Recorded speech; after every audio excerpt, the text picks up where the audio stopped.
昨天坐那个出租车的时候，他吐了，他晕车了。他本身晕车的了，他不晕车，生病之后就脑梗之后就容易晕车是吧？我怕他起啥玩意，我就给他肛门怼一块大蒜。什么？你要吃大蒜是吧？不是，我说给他肛门搁一会儿。肛门啊！肛门里面塞了颗大蒜啊！这个有什么作用啊？这个就是过去我们这老年人不是有那说的，要是起什么玩意的话，生一边蒜撒一撒不能好。我就怕他起他。俺家婆婆就是总愿意起啥玩意，我就怕他遗传。我说给你塞，我说不要塞。哦，他塞了，你塞了没？塞了，硬塞，塞了一颗啊。那么小小的一颗啊。哦，塞了难受吗？此刻，大蒜的滋味，只有大爷才懂。没啥事儿，那回来的时候我就给他塞了牙上了。虽然这个东西刺激性不大吗？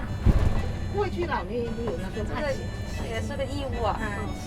起啥玩意就是塞。俺家婆婆就是，你家婆婆就这么干的以前。俺家老婆婆就是，她总是起点啥玩意。那你婆婆后来身体好不好？俺老婆婆早就死了。啊？俺家老婆婆死好些年。活了几岁啊？我不到80，78。哦。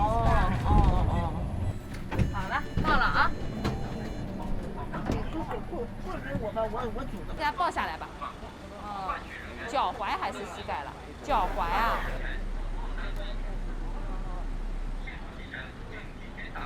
平时有什么毛病啊？有脑梗过，高血压、糖尿病。高血压、糖尿病。对，从昨天开始，白天开始头晕。吐过没？吐的，我刚才在家里时候看到他吐出来，就是像泡沫一样的口水一样的东西。就血压高。交代完大爷的身体状况，许妹也不忘同步大爷身上的隐藏漏洞。肛门里面塞大蒜，我也是第一次听说过的。这个东西应该没什么用，而且大蒜刺激性那么大，毕竟是个异物嘛。大蒜虽小，可老伴儿的爱味儿还挺冲。